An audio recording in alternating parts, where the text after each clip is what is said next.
नमस्कार दोस्तों, आपके अपने YouTube चैनल पर आप सभी का हार्दिक स्वागत। और आज आपके लिए बहुत ही शानदार कंटेंट लेके आया हूं, जिसमें हम बात करने वाले हैं रीट लेवल फर्स्ट और सेकंड का टेस्ट सीरीज आज से शुरू करने जा रहे हैं, जिसमें जो आपके लिए बहुत ही इम्पोर्टेंट और महत्वपूर्ण होगी। तो इसमें जो कोचिंग सेंटर है आर्यन कैरियर पॉइंट सरदार शहर, उसमें जो टेस्ट सीरीज चल रही है हर संडे और बुधवार को, वही टेस्ट सीरीज आपके साथ मैं लेकर आया हूँ। आर्यन कैरियर पॉइंट सरदार शहर, जो शिव मार्केट में है सरदार शहर में।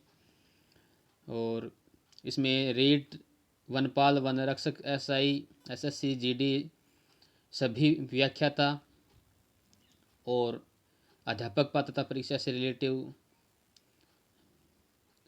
तैयारी करवाई जाती है। तो आज इस वीडियो में हम बात करने जा रहे हैं, सबसे पहले साइकोलॉजी की बात करेंगे। साइकोलॉजी के 30 क्वेश्चन लेंगे। साइकोलॉजी से 30 क्वेश्चन, तो शुरू करते हैं। 30 क्वेश्चन साइकोलॉजी के।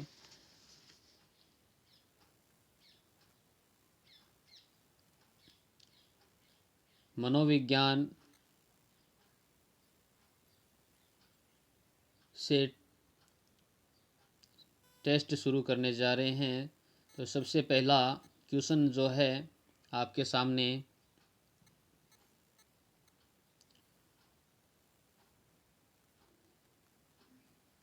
वो है 1930 ईस्वी से भारत में निम्न में से प्रवृत्ति का प्रचलन हुआ। तो पहला ऑप्शन है बुद्धि परीक्षणों का प्रारंभ, मनोविज्ञान का अध्ययन प्रारंभ, बाल विकास का अध्ययन प्रारंभ, उपयुक्त में से कोई नहीं। तो पहले क्वेश्चन का आंसर है बाल विकास का अध्ययन प्रारंभ। 1930 में भारत में बाल विकास का अध्ययन प्रारंभ हुआ। नेक्स्ट क्वेश्चन है वंशानुक्रम का प्रभाव किस आयु तक रहता है। वंशानुक्रम का प्रभाव किस आयु तक रहता है क्वेश्चन है। और इसका जो ऑप्शन है, इसके शैशवावस्था तक, बाल्यावस्था तक, किशोरावस्था तक और आजीवन। तो इसका आंसर होगा, राइट आंसर होगा डी, आजीवन। नेक्स्ट क्वेश्चन है 3 नंबर, निम्न में से कौन सी वातावरण निर्माण की विधि मानी जाती है। निम्न में से कौन सी वातावरण निर्माण की विधि मानी जाती है। पहला ऑप्शन है पारिवारिक परिवेश, दूसरा उत्तम शिक्षा, तीसरा है बालक को समझना, चौथा उपयुक्त सभी। तो तीसरे में ऑप्शन राइट कौन सा होगा। तीसरे में ऑप्शन राइट होगा उपयुक्त सभी। नेक्स्ट बात करते हैं, जो भी बार बार रिपीट भी हुआ है, एग्जाम में आया हुआ क्वेश्चन है, आदतों ज्ञान अभिव्यक्तियों को अर्जित करना ही अधिगम है। आदतों, ज्ञान और अभिव्यक्तियों को अर्जित करना ही अधिगम है। यह कथन, यह परिभाषा किसके द्वारा दी गई। तो यह परिभाषा किसके द्वारा दी गई है। ऑप्शन है ई स्किनर, वुडवर्थ, क्रो व क्रोफोर्ड। तो इसका राइट आंसर होगा क्रो एंड क्रो। क्या होगा, क्रो एंड क्रो। नेक्स्ट बात करते हैं, प्रतिभाशाली बालक के संबंध में कौन सा कथन सत्य है। प्रतिभाशाली बालक के संबंध में कौन सा कथन सत्य है। तो प्रतिभाशाली बालक के संबंध में पहला ऑप्शन है प्रतिभाशाली बालक कुशाग्र बुद्धि, अद्भुत कार्य कुशल व सामयिक दृष्टि से सुदृढ़ होता है। दूसरा ऑप्शन है प्रतिभाशाली बालक सृजनशील, उत्साही, सुसमायोजित व तीव्र बुद्धि वाला होता है। ऑप्शन नंबर 3 है प्रतिभाशाली बालक अनुशासन प्रिय सुदृढ़ सामयिक परंतु मध्यम बुद्धि उपलब्धि वाला होता है। और लास्ट ऑप्शन है प्रतिभाशाली बालक सृजनशील कल्पनाशील जिज्ञासु व भावुक होता है। तो इसका राइट आंसर पूछा है सत्य, इसमें से सत्य कौन सा होगा? देखो इसमें तो भावुक आ गया तो भावुक नहीं होगा, डी में तो भावुक आ गया, सी में आ गया बुद्धि लब्धि मध्यम होगी तो ये नहीं होगा, इसमें आ गया सृजनशील तो सृजनशीलता नहीं पाई जाती है। तो प्रतिभाशाली का ऑप्शन, प्रतिभाशाली बालक कुशाग्र बुद्धि अद्भुत कार्य कुशल व सामयिक दृष्टि से सुदृढ़ होता है। तो ऑप्शन नंबर ए राइट होगा इसका। ठीक है, नेक्स्ट है 6 नंबर, निदानात्मक शिक्षण का आयोजन किया जाना चाहिए। तो निदानात्मक शिक्षण का आयोजन किया जाना चाहिए। ऑप्शन नंबर है पहला सभी छात्रों के लिए, प्रतिभाशाली छात्रों के लिए और पिछड़े छात्रों के लिए उपयुक्त में से कोई नहीं। तो हमें पता है निदानात्मक शिक्षण कब आयोजन है वो पिछड़े बालकों के लिए किया जाता है। नेक्स्ट क्वेश्चन है मूल्यांकन करना किसी वस्तु या प्रक्रिया के महत्व को निर्धारित करता है, यह कथन किसका है? मूल्यांकन करना किसी वस्तु या प्रक्रिया के महत्व को निर्धारित करता है, यह कथन है टारगर्सन और एडम्स का है। 8वां क्वेश्चन है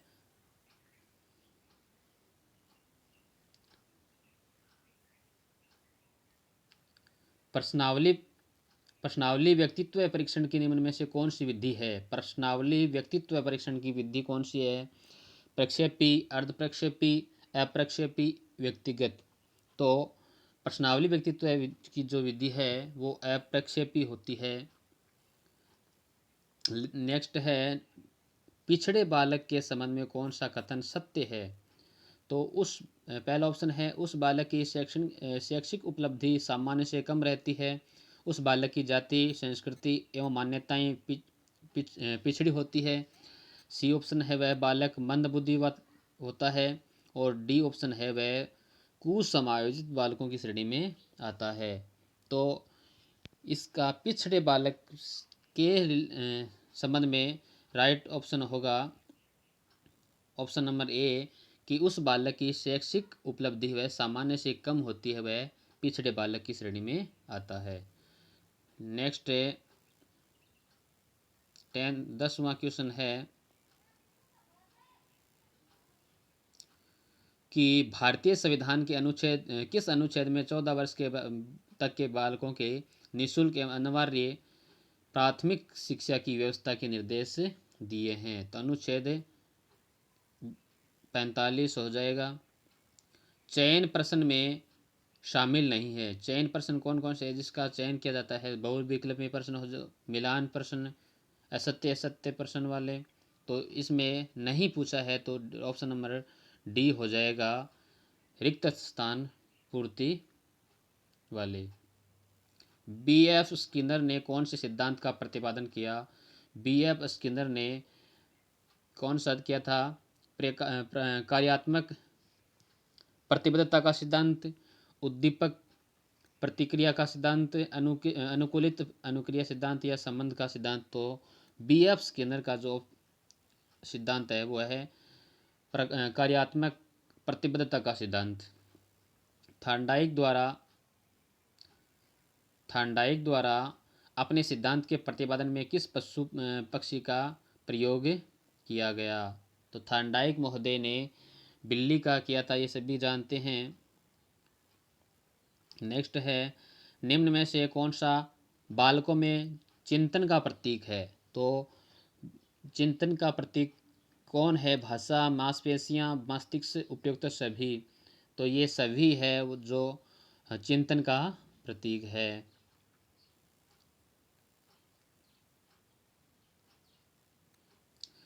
एनसीएफ 2005 में कला शिक्षा को विद्यालय में जोड़ने का उद्देश्य है। पहला ऑप्शन है सांस्कृतिक विरासत की प्रशंसा करना, छात्रों के व्यक्तित्व और मानसिक स्वास्थ्य को विकसित करना।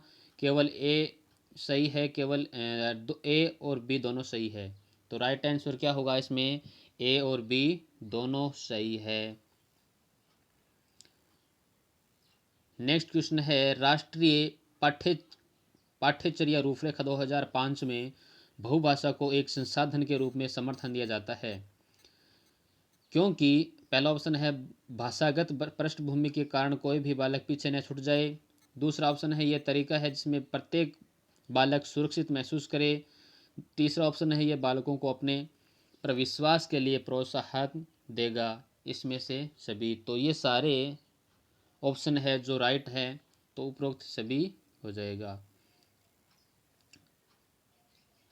क्वेश्चन नंबर 17 है, निम्न में किस विद्वान की मनोवैज्ञानिक विचारधाराओं का विकासवादी मनोविज्ञान का नाम दिया गया?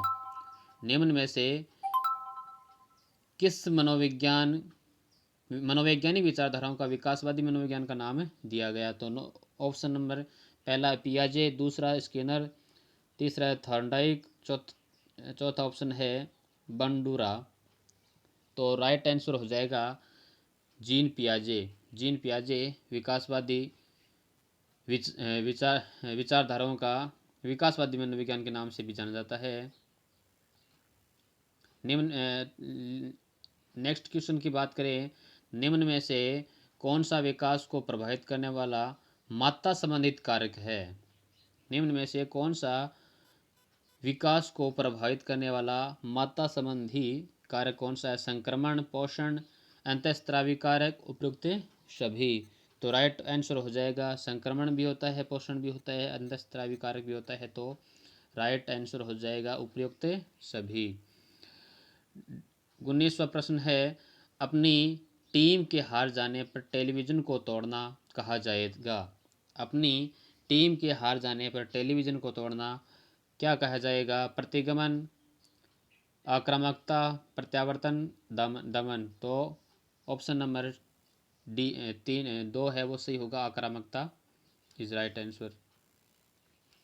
नेक्स्ट क्वेश्चन है 20वां,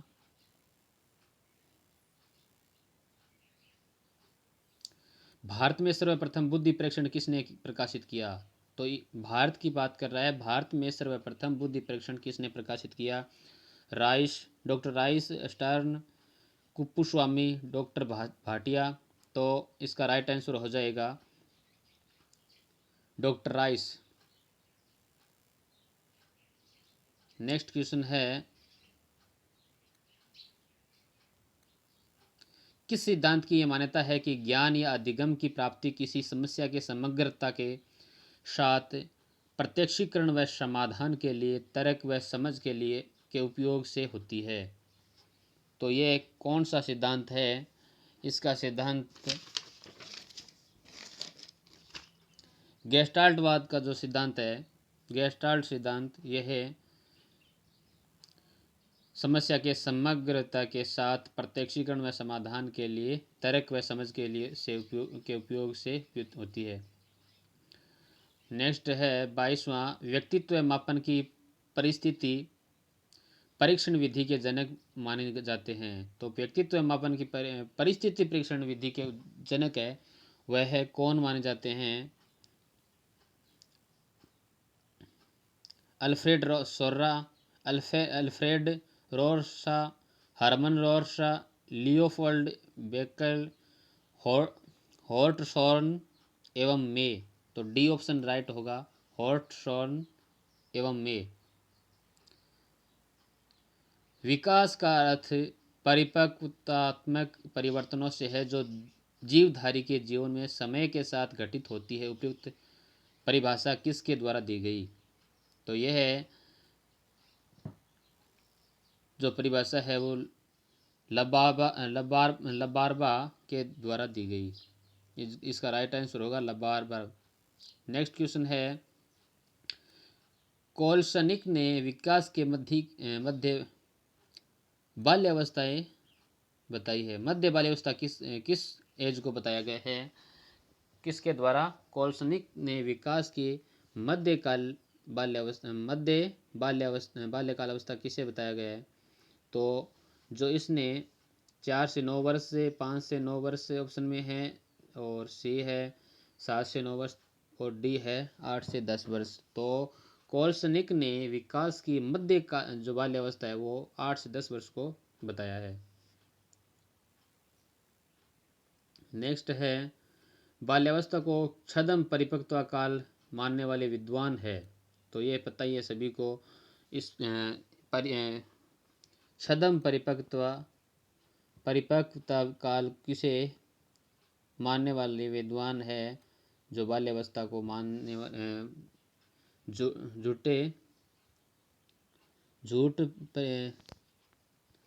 छद्म परिपक्वता काल को मानने वाले जो रोस है वो होगा राइट आंसर। नेक्स्ट क्वेश्चन है नवीन कौशलों एवं क्षमताओं के विकास की दृष्टि से स्वर्णिम काल मानी जाने वाली अवस्था है। नवीन कौशलों एवं क्षमताओं के विकास की दृष्टि से स्वर्णिम काल मानी जाने वाली अवस्था कौन सी है? ये पता है सभी को, बाल्यावस्था। बाल अंतर्बोध परीक्षण में चित्रों की संख्या बाल अंतर्बोध परीक्षण में चित्रों की संख्या कितनी मानी जाती है? 10, 20, 30, 40। तो 10 इज राइट आंसर। बालकों में सृजनशीलता का विकास विद्यालयी शिक्षा का अहम उद्देश्य होना चाहिए। इससे बालकों का बौद्धिक सबलीकरण होता है, इससे क्षमता संवर्धन होता है, इससे अधिगम संवर्धन होता है। उपयुक्त सभी। तो राइट आंसर होगा उपयुक्त सभी। नेक्स्ट क्वेश्चन है जीवन का अनोखा काल किस अवस्था को माना जाता है? जीवन का अनोखा काल किसे माना जाता है? ये तो हमें पता है, सभी को पता है, बाल्यावस्था को जीवन का अनोखा काल माना जाता है।